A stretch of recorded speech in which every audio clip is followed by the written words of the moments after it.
Você já pensou em andar em um SUV médio de luxo, que muitas vezes é esquecido e desprezado pelos brasileiros, custando até mesmo menos que os tradicionais SUVs compactos? No vídeo de hoje eu vou comentar tudo o que você precisa saber sobre o Kia Sportage, que embora seja ignorado, é uma das melhores opções de SUVs para 2024. Fique no vídeo até o final e saiba todos os detalhes desse carro. Meu nome é Luciano e eu apresento o canal Carros.com. Mas antes de começar o vídeo, vou pedir para quem não é inscrito se inscrever e deixar o like. Se puder, também compartilhe o vídeo. Dessa forma, você vai me ajudar a chegar mais rápido nos 100 mil inscritos. Então, bora para o vídeo. O Sportage mais popular aqui no Brasil é o da segunda geração, embora existam diversas unidades da geração anterior que curiosamente usava vários componentes da Mazda e da Ford, pois foi uma geração criada durante a aliança da Ford, Mazda e Kia nos anos 90.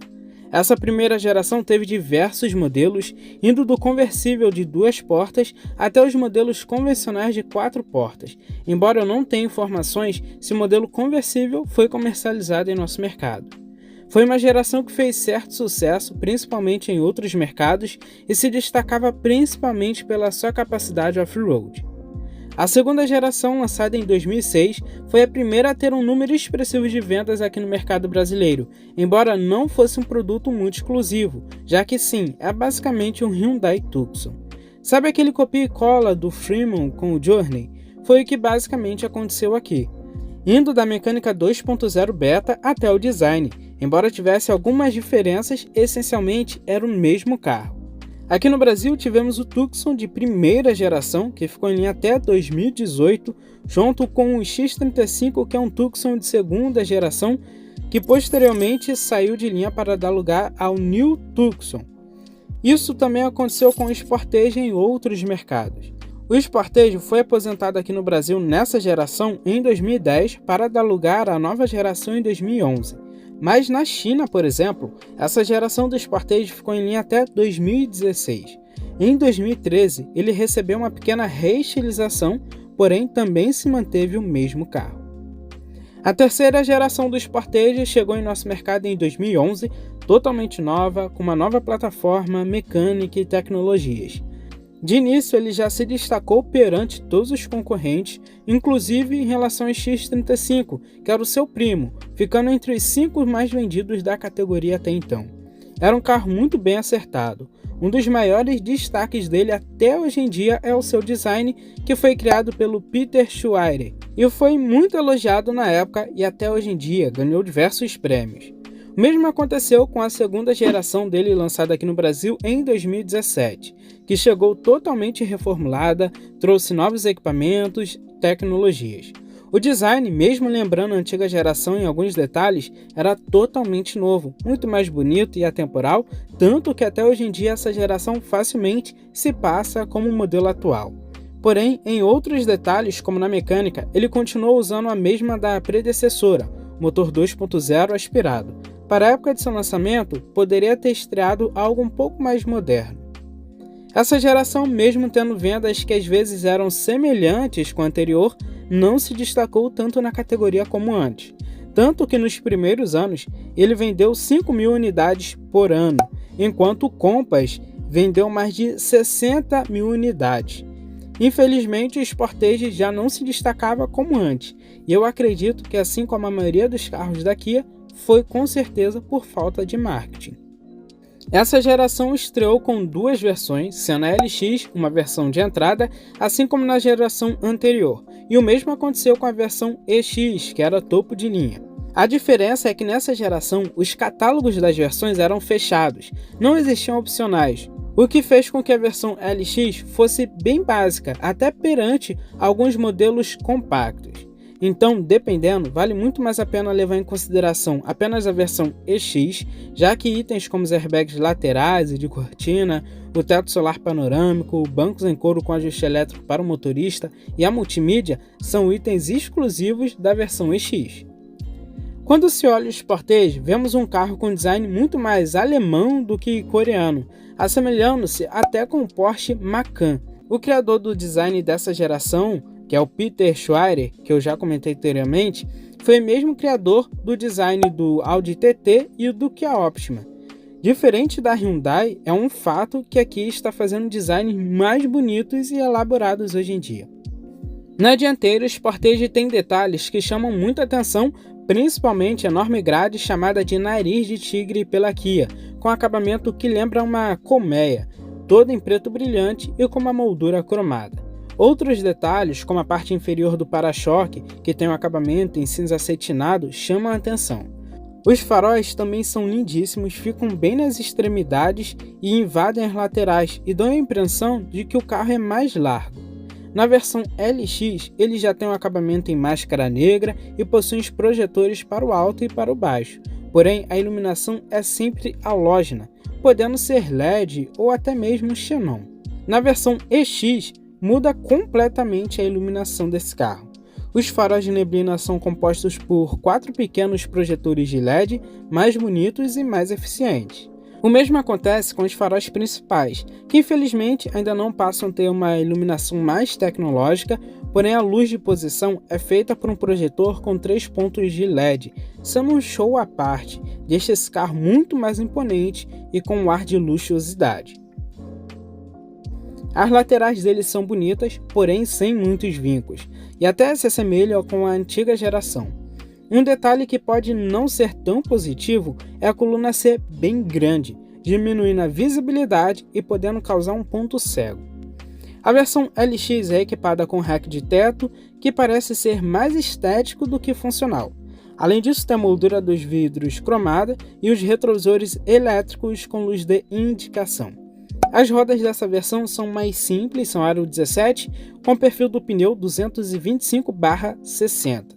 Já a versão EX tem detalhes mais interessantes, como as maçanetas cromadas, o friso na parte inferior da porta seguindo o mesmo acabamento cromado e o teto preto, já que ele passa a ser panorâmico. Os retrovisores são rebatíveis eletricamente. As rodas passam a ser muito mais bonitas e são aro 19, 2 perfis acima, e passa a ter o perfil de pneu 245/45. É um perfil muito baixo, então se deve ter bastante atenção ao conduzir um carro desse. Na traseira temos um carro sóbrio, mais bonito e atemporal também. Maior destaque fica para as lanternas interligadas. Na versão LX a iluminação é convencional, mas na versão EX é feita por LEDs com efeito 3D, que à noite dão um charme para esse carro. O ponto negativo são as setas que ficam na parte inferior do para-choque, tirando muita visibilidade e não sendo nada seguro. Com uma lanterna desse tamanho, não faz sentido a seta ser no para-choque.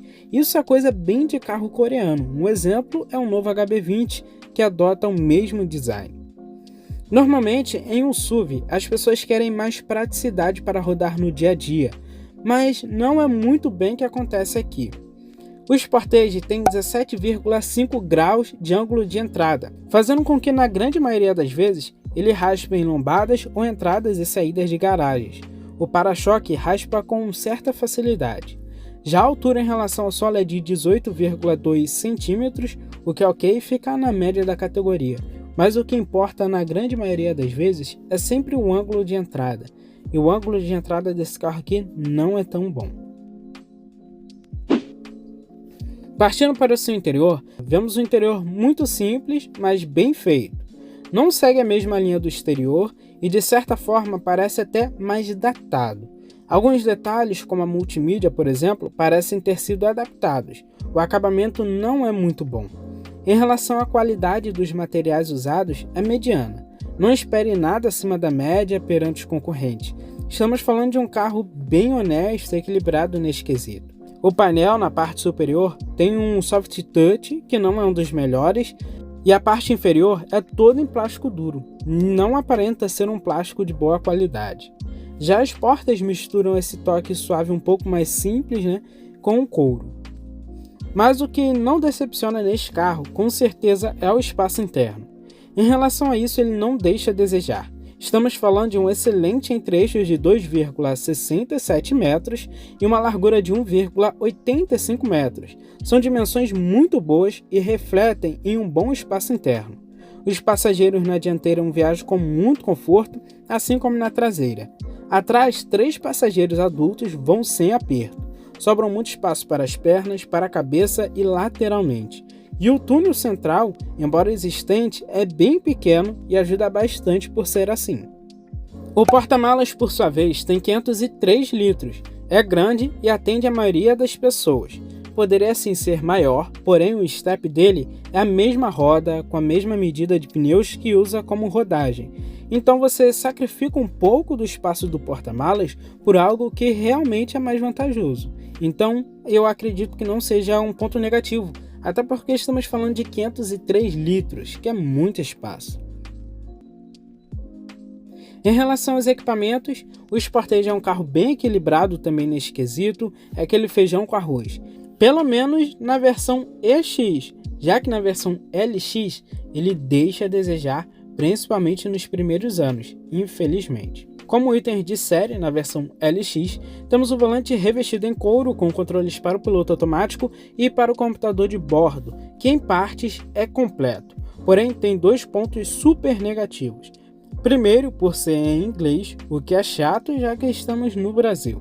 E apesar de ser relativamente completo de informações e configurações, o computador de bordo não tem a medição do consumo de combustível, que é uma das principais informações de um computador de bordo. Isso não faz o mínimo de sentido. Além disso, o volante também tem controles para o sistema de som, que também é simples, sem muitas funções, mas já tem entrada USB, auxiliar e CD, e também conta com Bluetooth. Além disso, os bancos são em tecido, ele possui vidros, travas e retrovisores elétricos, o ar-condicionado analógico, faróis com acendimento automático e alguns outros detalhes, como apoio de braço dianteiro e traseiro, espelho nos para-sóis com iluminação e só. Já a versão EX tem mais itens legais e que chamam mais atenção, como os bancos em couro, com ajuste elétrico para o motorista, o teto solar panorâmico, a chave presencial compartida por botão, o ar-condicionado digital e automático de 2 zonas, limpadores com acionamento automático. E ele passa a ser equipado com uma multimídia bem moderna para a época, possuindo Android Auto e Apple CarPlay e também espelhamento de tela. Ele também conta com GPS nativo. Cumpre bem mais do que o básico para hoje em dia, e sinceramente, para quem não exige muito, nem precisa atualizar essa multimídia. Realmente ela cumpre muito bem o seu propósito. E é muito boa, mesmo já tendo anos de lançamento. Em relação aos itens de segurança, na versão LX, a básica, temos o freio a disco nas 4 rodas, com ABS, cinto de segurança de 3 pontos e apoio de cabeça para todos os ocupantes, Isofix, airbags frontais, câmera de ré e sensores de estacionamento traseiro. É por isso que eu vou frisar novamente que essa versão LX não se destaca. Esses itens aqui são básicos para hoje em dia, que qualquer carro de entrada mais barato já entrega. Essa versão peca bastante, devendo diversos itens que são só disponíveis na versão de topo. Itens como os airbags laterais e de cortina, se eu não me engano, totalizam 10. O alerta de ponto cego, alerta de tráfego cruzado, assistente de partidas em rampas, o controle automático de descida, assistente de partidas em rampas, monitoramento da pressão dos pneus, os sensores de estacionamento dianteiro e os importantíssimos controles de estabilidade e tração, que em um carro desse nível já deveriam ser de série. O interessante é que ele tirou nota máxima no teste de colisão, sendo um destaque até hoje em dia. No geral, é um carro bem equipado e seguro. Para a época ele deve alguns itens, principalmente na versão de entrada, itens que eram comuns até nos SUVs compactos. O exemplo é o freio de estacionamento elétrico que você encontrava no HR-V e também no Renegade. E aqui no Sportage, que é um SUV de um degrau acima, o freio de estacionamento é no pé, lembrando a D20. É um carro que realmente deixa a desejar nesse quesito. Partindo para a sua mecânica, temos um motor muito popular na linha da Kia e Hyundai. É um motor 2.0 nu aspirado com duplo comando de válvulas variáveis e já utiliza a corrente de comando, o que faz com que o custo de manutenção diminua e a durabilidade do motor aumente. Em relação à potência, ele gera 167 cavalos com álcool e 156 cavalos com gasolina a 6.200 RPM. Ele tem 20,2 kg de torque com álcool e 18,8 kg de torque com gasolina a 4.700 RPM. É um carro bem pesado, pesa 1.570 kg. Então esse motor é apenas ok para todo esse peso. Ele tem um peso-potência de 9,4 kg para cada cavalo. Seu câmbio é um automático convencional de 6 marchas com opções de trocas manuais através dos pedal shifts no volante. Com isso ele faz 0 a 100 km por hora em 11 segundos e atinge uma velocidade máxima de 175 km por hora. Isso significa que não dá para esperar um desempenho acima da média. É um carro bem honesto nesse quesito. É aquele carro que vai te levar bem do ponto A ao B sem grandes emoções e cumpre bem o seu propósito.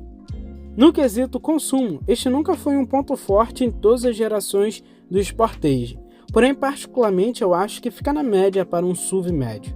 Entretanto, é um carro 2.0 sem tanta potência, então um carro que vai beber mais e não vai te entregar um desempenho muito favorável. Na cidade, com álcool, uma média de 6 km por litro, com gasolina 8,7 km por litro. Já na rodovia, essa média passa para 7,5 km por litro com álcool e 11 km por litro com gasolina. Como eu sempre comento, nenhum carro é perfeito e aqui no Sportage não é diferente, e você deve prestar atenção em alguns detalhes. O Sportage utiliza uma mecânica antiga, de concepção antiga, o que significa que o custo fica muito mais baixo e normalmente acaba sendo uma mecânica bem confiável, e realmente é. Mas você deve prestar atenção em alguns detalhes, e realmente são pequenos detalhes. Uma reclamação frequente dos proprietários é na lente do farol, onde frequentemente aparecem manchas que não saem de forma alguma. Normalmente é necessário trocar os faróis para manter uma boa estética do carro. O par dos faróis custa em média R$ 1.613, o que não é nada mal. É uma marca paralela, mas eu consideraria, já que os originais acabam sempre manchando. Então de uma marca paralela, que talvez mude um pouco da qualidade, seja feita com outros materiais, resolva esse probleminha. Outra reclamação são ruídos na suspensão, que na grande maioria das vezes podem ser buchas da barra estabilizadora, buchas de bandeja e bieletas. Em média, se precisar trocar todas essas peças, isso tudo sai por R$ 400. Mas esse ruído também pode vir da caixa de direção, que também é outro problema crônico. Só que diferente da suspensão, aqui se trata de uma batida mais seca, principalmente quando se esterça o volante, causado por uma folga no interior da caixa de direção. Nisso eu não vi como se faz o reparo, se tem um kit de reparo para isso, ou se precisa apenas apertar as peças da caixa de direção, mas aí tem que procurar um bom profissional para fazer isso. São comuns as reclamações de que o freio de mão não para o carro corretamente, mesmo após as regulagens. Então o carro acaba sendo apoiado no câmbio quando parado, o que pode sobrecarregar o câmbio e com isso, a longo prazo, danificar a caixa de transmissão. Outro problema comum em quase todos os Hyundai e Kia é a boia de combustível que simplesmente deixa de funcionar.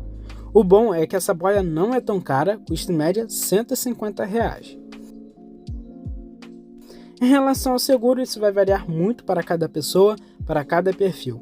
Em média, o que eu consultei, o seguro completo pode variar entre R$ 3.500 a R$ 5.000.